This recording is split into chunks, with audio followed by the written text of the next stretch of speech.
आज हम देखेंगे प्रमोशन इन मार्केटिंग।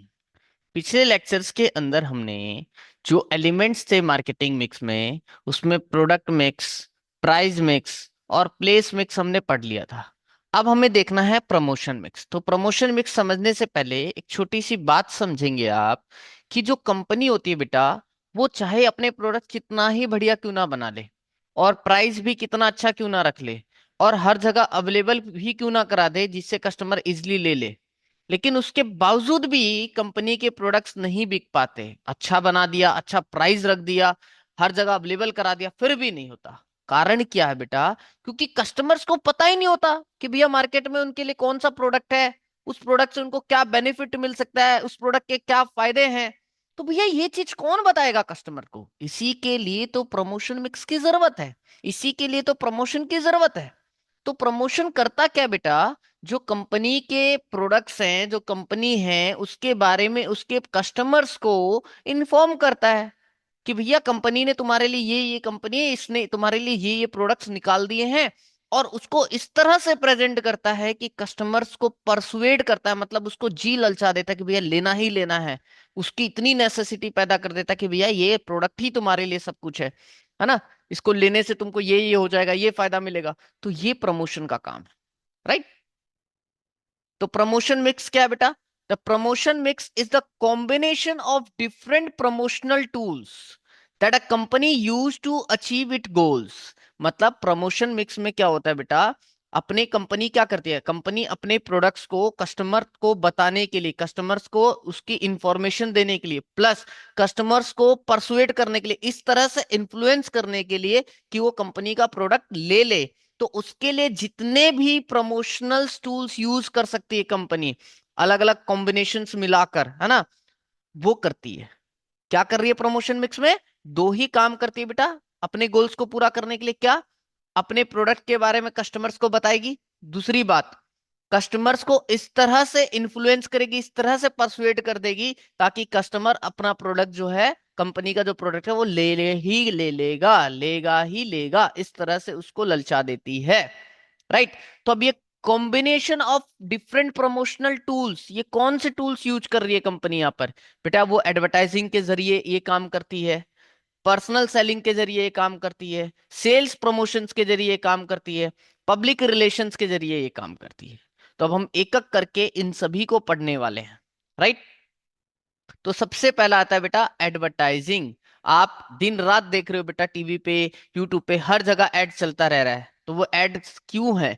तो एडवर्टाइजिंग क्या है? एक पेड सोर्स है स्प्रेडिंग करने का information about organisation and its product through impersonal method. मतलब क्या कह रहा है बेटा? जो कंपनी है वो पैसे देती है। अब जैसे कोई कंपनी है, वो यूट्यूब वालों को पैसे दे देती है कि भैया मेरा एड रन कर दो, है ना। ऐसे मीडिया में, न्यूज में दे देती है, न्यूज़पेपर के अंदर दे देती है, रेडियो पे दे देती है, कहीं भी जहां पर भी उसको अपना एड रन करवाना है वहां पर वो पैसे देता है। और वो लोग, वो चैनल क्या करते हैं? कंपनी के बारे में और उसके प्रोडक्ट के बारे में इंफॉर्मेशन स्प्रेडिंग करना चालू कर देते हैं। उसी को क्या नाम देते हैं अपन? एडवर्टाइजिंग का नाम देते हैं, है ना। रेडियो में, टेलीविजन में, न्यूज़पेपर में, मैगजीन में, सोशल नेटवर्किंग वेबसाइट्स में, हर जगह इस चीज को फैलाया जाता है, राइट। तो अब एडवर्टाइजिंग के फायदे क्या होते हैं बेटा? पेड फॉर्म होता है, कंपनी क्या करती है? पैसे देती है, और पैसे देकर अपनी इंफॉर्मेशन और अपनी कंपनी और उसके प्रोडक्ट की इंफॉर्मेशन को डलवाती है, फैलवाती है। दूसरा जो है वो इम्पर्सनल होता है। एडवर्टाइजिंग क्या होता है? इम्पर्सनल। इम्पर्सनल क्यों होता है? देखो, मैं डायरेक्टली पर्सनली जाकर कस्टमर को अपने प्रोडक्ट या इस चीजों के बारे में, कंपनी के बारे में नहीं बता रहा। एक एड रन कर देते हैं, जो लोग भी उस एड को देख रहे होंगे वो उसके बारे में जान जाते हैं, उस प्रोडक्ट के बारे में, उस कंपनी के बारे में जान जाते हैं। कंपनी चल के डायरेक्टली खुद नहीं आ रही, इसलिए ये क्या है? इम्पर्सनल है, राइट। तीसरा, आइडेंटिफाइड स्पॉन्सर। आप जो भी ऐड देखते हो, सपोज आपने नाइकी के शूज का ऐड देखा या नाइकी का कोई भी ऐड देखा, तो आपको पता चल रहा है कि उसको ऐड कराने के पीछे कौन है, वहां आपको समझ आ जाता है नाइकी है। आइडेंटिफाइड स्पॉन्सर का मतलब यही होता है, जो भी आप ऐड देख रहे हो तो उसको देखकर आपको समझ आ जाएगा कि भैया इस ऐड को करवाने वाला कौन है, कौन इसके पीछे पैसा लगा रहा है। उसको बोलते हैं अपन आइडेंटिफाइड स्पॉन्सर। और फोर्थ है इकोनॉमी। मतलब आप देखोगे जब हम एड रन करते हैं बेटा, तो पूरी दुनिया में वो एड फैल रहा है, सपोज करते हैं, तो बहुत सारे लोग देख रहे हैं। तो जो एड्स पे खर्चा हुआ बेटा, उन सारे खर्चों को डिवाइड कर दो इन नंबर ऑफ पीपल्स के साथ, तो आपको पता चलेगा कि पर कस्टमर जो ऐड का खर्चा है वो बहुत कम पड़ता है, इसलिए बोला है कि ये सस्ता पड़ता है, इकोनॉमिकल है। अब एडवर्टाइजिंग के फायदे क्या होते हैं? मास रीच, एक बार में बहुत लोगों को इंफॉर्मेशन पता चल जाती है, इसलिए इसको बोला मास रीच। दूसरा, enhancing customer satisfaction and confidence. अब देखो, जब कस्टमर ऐड देखता है, लाइक आईफोन्स का ऐड देखता है या सैमसंग का कोई ऐड देखता है, तो कस्टमर खुश हो जाता है और वो सेटिस्फाइड है, यस हमें ये प्रोडक्ट लेना है, उसको एक कॉन्फिडेंस आ जाता है, क्योंकि वो उस तरह से प्रेजेंट कर रहे हैं ऐड को, प्लस कस्टमर को विश्वास है इन कंपनियों पे कि यस ये जो हमें प्रोडक्ट देंगे वो अच्छा देंगे, वो क्वालिटी एश्योरेंस देती है। ठीक है।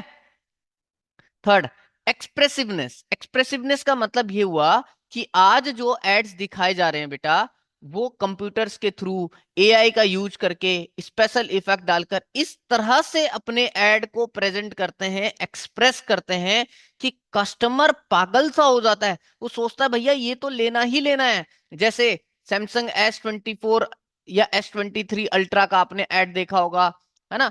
क्या दिखाया था कि भैया चांद की फोटो तुरंत जूम करके क्लिक कर लो, इतनी जूमिंग होती है। तो इस तरह का जो एक्सप्रेसिवनेस दिखाते हैं, वो पानी में डाल के दिखाते हैं, वीडियो बना रहे हैं, फोन का कुछ भी नहीं हो रहा, है ना? तो वो एक्सप्रेसिवनेस ऐड, उसको बोला गया है एक्सप्रेसिवनेस, राइट। नेक्स्ट आता है लिमिटेशंस ऑफ एडवर्टाइजिंग। अब एडवर्टाइजिंग का लिमिटेशंस क्या है? सबसे पहली बात है लेस फोर्सफुल। देखो, लेस फोर्सफुल का मतलब क्या है बेटा? सीधी सी बात है, आप किसी शॉप पे चले गए, राइट? आप शॉप वालों को 10 शर्ट शर्ट दिखाया जा रहा है, शॉप वाला आपको, तो वहां पे क्या होता है, एक शर्मिंदगी महसूस होती है ना, एक फोर्स बन जाता है, यार अब इतना शर्ट तो देख लिया, अब मेरे को लेना ही चाहिए, है ना? यार भाई भी क्या सोचेगा, ये खुलवा दिया, वो खुलवा दिया, ये पहन के देख लिया। जब सामने वाले ने इतनी मेहनत कर दी, तो एक बाउंडेशन सा बन जाता है कि यार अब तो ले ही लेते हैं, एक तो लेके ही चलते हैं।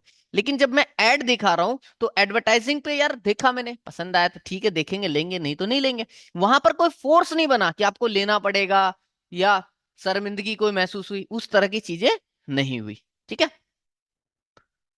दूसरा है लैक ऑफ फीडबैक। जब एडवर्टाइजिंग दिखाया गया बेटा, तो आपने ऐड देख लिया, लेकिन एडवर्टाइजिंग से कंपनी वालों को नहीं पता चला कि आपके मन में क्या चल रहा है, आपको लेना है या नहीं लेना, वो फीडबैक उनको नहीं मिल रहा, तो वो कमी हो जाती है। तीसरा, इनफ्लेक्सिबल। अब इनफ्लेक्सिबल का मतलब, जो एडवर्टाइजमेंट दिखाया जा रहा है बेटा, वो हर लोगों के लिए सेम है ना? ऐसा नहीं है हर कस्टमर के हिसाब से अलग एड डिजाइन है, नो। सभी एडवर्टाइजमेंट जो है वो फ्लेक्सिबल नहीं है, चेंज नहीं हो रहा, वो इनफ्लेक्सिबल है, सेम है, जो मैसेज गया वो सभी के लिए सेम गया, राइट? तो इसलिए इसको क्या बोला?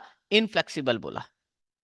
फोर्थ, लो इफेक्टिवनेस। आज क्या होता है यार, आज तुम भी यूट्यूब चला रहे हो, कुछ भी चला रहे हो, भर भर के ऐड आते हैं, तुम परेशान हो जाते हो उससे, तुम डायरेक्ट क्या करने चालू कर दिया, अब स्किप करना चालू कर दिया। तो यही बोला गया है कि एडवर्टाइजमेंट का आजकल ये कमी भी हो गई कि उसकी इफेक्टिवनेस नहीं आ रही, इतने ज्यादा ऐड हो गए ना कि लोग उसको देखना पसंद नहीं करते। अब उसको क्या करने लग गए, स्किप करना चालू कर दिया। अटेंशन जो है वो ज्यादा ग्रैब नहीं कर रहा है अब कस्टमर का।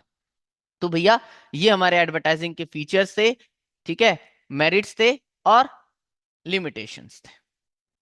अब हम बात करेंगे पर्सनल सेलिंग। देखो, एक तरीका तो मैंने आपको बताया कि एडवर्टाइजिंग के जरिए कैसे कंपनी कस्टमर्स को अपने प्रोडक्ट्स के बारे में बता रही है, प्लस उसको इन्फ्लुएंस कर रही है कि भैया आओ तुम मेरे प्रोडक्ट को खरीद लो। अब दूसरा तरीका जो है, प्रमोशनल टूल्स जो कंपनी यूज कर रही है अपने प्रोडक्ट के बारे में बताने के लिए, वो है पर्सनल सेलिंग। अब पर्सनल सेलिंग का सबसे बढ़िया एग्जांपल मैं तुमको देता हूं। आप कार खरीदने जाते हो बेटा शोरूम के अंदर, और शोरूम में आपको दिखते हैं बहुत सारे सेल्स पर्सन। तो कोई भी एक सेल्स पर्सन जो आपके पास आता है, आपको सारे कार्स के फीचर्स बताता है, कार में आपका टेस्ट ड्राइव कराता है, टेस्ट ड्राइव कराने के बाद लोन की प्रक्रिया और सारी फैसिलिटीज आपको बताता है, कॉफी पिलाता है, एक रिलेशनशिप डेवलप करता है आपके साथ, है ना? तो वो क्या होता है बेटा? पर्सनल सेलिंग होता है। तो पर्सनल सेलिंग में वो भी एक टाइप ऑफ मार्केटिंग है, जहां पर एक सेल्स पर्सन डायरेक्टली बेटा कस्टमर्स के साथ, जो कार लेने वाला है, जो लेने का मन बना रहा है, इसलिए उसको बोलते हैं पोटेंशियल कस्टमर। जो ले चुका है वो तो कस्टमर है, जो लेने का विचार कर रहा है, तो वहां पर वो सेल्स पर्सन उस पोटेंशियल कस्टमर से बात करता है, उसको फीचर्स बताता है, उसको इस तरह से कन्विंस करता है कि भैया वो कस्टमर उसका प्रोडक्ट खरीद ले।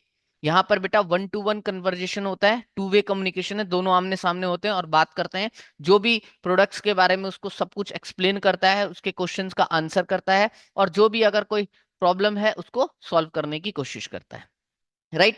तो ये हमारा क्या हो गया बेटा, यहाँ पर पर्सनल सेलिंग हो गया। अब पर्सनल सेलिंग के फीचर्स क्या है, देखो यहाँ पे पर्सनल फॉर्म है, मैंने तुमको बताया था एडवर्टाइजिंग में इम्पर्सनल फॉर्म है, बायर और सेलर आमने सामने नहीं होते, यहाँ पर बायर एंड सेलर आमने सामने होते हैं, है ना।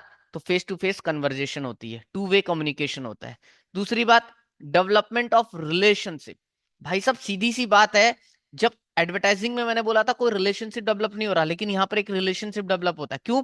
देखो मैं सेल्स पर्सन हूँ, आप आए, मैंने अच्छी तरह आपको ट्रीट किया, आपको सब कुछ बताया, आपको चाय पिलाई, कॉफी पिलाया, ठंडा पिलाया, तो दिख रहा है ना यार, यस, इज्जत दे रहा है, एक रिलेशन, एक बॉन्ड बनता है। प्लस मैं बोलता हूं सर, आप, हमारा एक अच्छा रिलेशन बन गया, मैं आपका इंश्योरेंस फ्री करा दूंगा, है ना।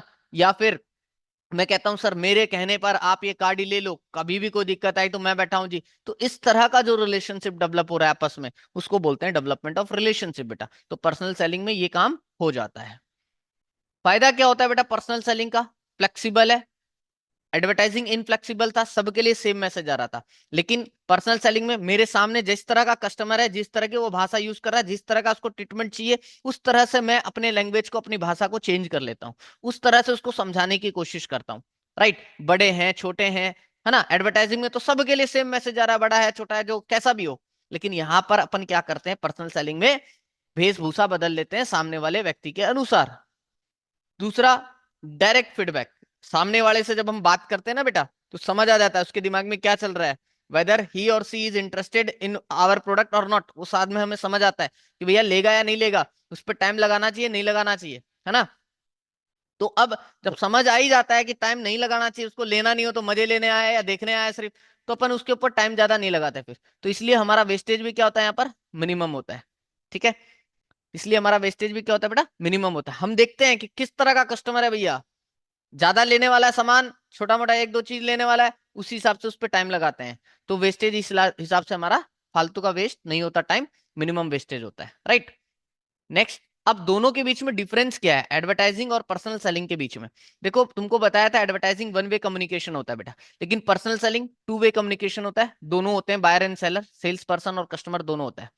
यहाँ पर एडवर्टाइजिंग में मैसेज सभी कस्टमर के लिए सेम होता है, लेकिन यहाँ पर जो मैसेज है पर्सनल सेलिंग में, मैंने बोला था जो हम बातें बोलेंगे वो एडजस्ट कर लेते हैं according to the needs of the customer. Right, और एडवर्टाइजिंग में जो मैसेज है उसको हम चेंज नहीं कर सकते, सभी के लिए सेम मैसेज जा रहा है बेटा, है ना। और यहाँ पर पर्सनल सेलिंग में जो बोलने का तरीका है, जो जो मुझे उसको फीचर्स बताने, जो चीजें बतानी है, उसको मैं चेंज कर सकता हूँ, ठीक है, सामने वाले व्यक्ति के अनुसार। अब एडवर्टाइजिंग मास रीच करता है बेटा, एक बार में कई लोगों को दिखाता है, लेकिन पर्सनल सेलिंग में ऐसा नहीं है, कुछ ही जो लोग सामने होंगे या चार पांच लोग होंगे जिन लोगों को हम बता पा रहे हैं, जिनको हम पर्सनल डीलिंग कर रहे हैं, उन्हीं तक मैसेज जाती है। एडवर्टाइजिंग बेटा बहुत सारे लोगों तक जाती है ना, तो पर पर्सन की अगर कॉस्ट निकालेंगे तो सस्ता पड़ता है, लेकिन यह कुछ ही लोगों तक जाती है, तो पर पर्सन की जो कॉस्ट निकालेंगे वो महंगा पड़ता है। लाइक, और यहां पर क्या हो रहा है बेटा, मैंने बोला एडवर्टाइजिंग क्या कर रहा है, लार्ज ऑडियंस को कवर कर रहा है, लार्ज ऑडियंस तक क्विकली पहुंच रहा है ना। पर पर्सनल सेलिंग क्या कर रहा है, टाइम लेता है बेटा सभी कस्टमर तक पहुंचने में। हम यहाँ पर किसके थ्रू, टीवी रेडियो न्यूज़पेपर, इसके थ्रू कर सकते हैं। पर जब हम बात करते हैं पर्सनल सेलिंग की, तो पर्सनल सेलिंग हम कैसे करते हैं बेटा, पर्सनल सेलिंग हम सामने जाकर तब बात करते हैं, है ना, फेस टू फेस यहाँ पर होता है। यहाँ पर जब एडवर्टाइजिंग में डायरेक्ट फीडबैक नहीं मिलता कि भैया उसको लेना है नहीं लेना, इंटरेस्टेड है या नहीं है, लेकिन यहाँ पर हमें पर्सनल सेलिंग में इमीडिएट फीडबैक मिलता है उसको लेना है या नहीं लेना है। अब यहाँ पर क्या होता है बेटा, एडवर्टाइजिंग में उसको सिर्फ हम प्रोडक्ट के बारे में अवेयरनेस दे पाते हैं कि भैया प्रोडक्ट क्या है, कैसे है, नहीं है, ठीक है। लेकिन यहाँ पर पर्सनल सेलिंग में हम उसके लिए मदद करते हैं बेटा, पर्सनलाइज गाइडेंस देते हैं। जैसे तुम शर्ट लेने जाओगे, पहनते हो, सामने वाला तुम्हारा जो सेल्स पर्सन देखता है, हाँ भैया ये आप पे सूट कर रहा है, भैया ये सूट नहीं कर रहा है, ये ले लेने का। तो इस तरह का पर्सनल गाइडेंस भी अपन आपको देते हैं पर्सनल सेलिंग के अंदर, ठीक है। अब जो एडवर्टाइजिंग है बेटा, वो इफेक्टिव किसके लिए होता है, लार्ज नंबर ऑफ कंज्यूमर तक पहुंचाने के लिए चीजों को, ये इफेक्टिव होता है। लेकिन जो पर्सनल सेलिंग है, हम इसमें क्या करते हैं, ज्यादा टाइम लगाते हैं उन्हीं व्यक्ति पर जो टारगेटेड है, हमारा जो लेने वाला है, जो इंटरेस्टेड है, इसलिए यहाँ पर मिनिमम वेस्टेज होता है बेटा, ठीक है। तो ये भी एक तरीका था पर्सनल सेलिंग, जिसमें मैंने आपको बता दिया हम अपने कस्टमर्स को प्रोडक्ट के बारे में बताएंगे और उसको इन्फ्लुएंस करेंगे कि भैया मेरा प्रोडक्ट लो। एक जो तीसरा तरीका और है बेटा, वो है सेल्स प्रमोशन। सेल्स प्रमोशंस में भी हम क्या करते हैं, यही काम करते हैं कि भैया हम एक तरीका निकालते हैं जिससे हम अपने प्रोडक्ट के बारे में कस्टमर्स को बताएंगे और उसको लालच देते हैं कि आ भाई आ मेरा प्रोडक्ट खरीद। लेकिन एक बात ध्यान रखना बेटा कि जो पर्सनल सेलिंग और एडवर्टाइजिंग थी वहां पर मैं लॉन्ग टर्म रिलेशंस बना रहा हूं, लेकिन जो सेल्स प्रमोशन है ये एक शॉर्ट टर्म तरीका बेटा, शॉर्ट टर्म इंसेंटिव है। ये इस तरह से डिजाइन किया गया है कि शॉर्ट टर्म में तो हम क्या कर सकते हैं, अपने कस्टमर को एंकरेज कर सकते हैं कि वो मेरा प्रोडक्ट और सर्विसेज को क्विकली खरीद ले, है ना। पर एडवर्टाइजिंग और पर्सनल सेलिंग में क्या हो रहा है, लॉन्ग टर्म रिलेशन हमारा एक तरीके से डेवलप हो रहा है, राइट। अब यहां पर भी सेल्स प्रमोशन में वही है बेटा, ये तरीका है अपने सेल्स को बढ़ाने का, पर शॉर्ट टर्म तरीका है, शॉर्ट टर्म इंसेंटिव्स ले रहा हूं। इसमें क्या निकाला मैंने, इसमें यही एक तरीका निकाला। तरीका कैसे निकाला बेटा, जैसे आप माल खरीदोगे आपको कैश डिस्काउंट मिलेगा, एक के साथ एक फ्री गिफ्ट मिलेगा, कोई कॉन्टेस्ट निकाल दिया, कोई फ्री सैंपल निकाल दिया, इस तरह के जो फैसिलिटीज निकालते हैं बेटा, रिबेट दे दिया, है ना भाई। और तुम देखते हो अभी क्या हो रहा है, जैसे हम वॉल पुट्टी खरीदते हैं बेटा या कोई सीमेंट खरीदते हैं, उसके अंदर एक कूपन रहता है ना।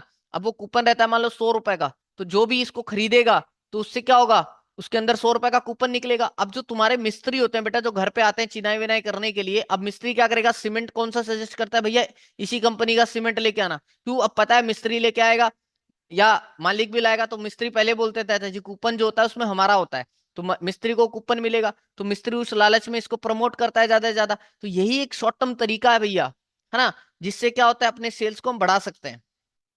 ठीक है, तो ये सारी बात आपको ध्यान रखनी है कैसे कैसे काम कर रहा है।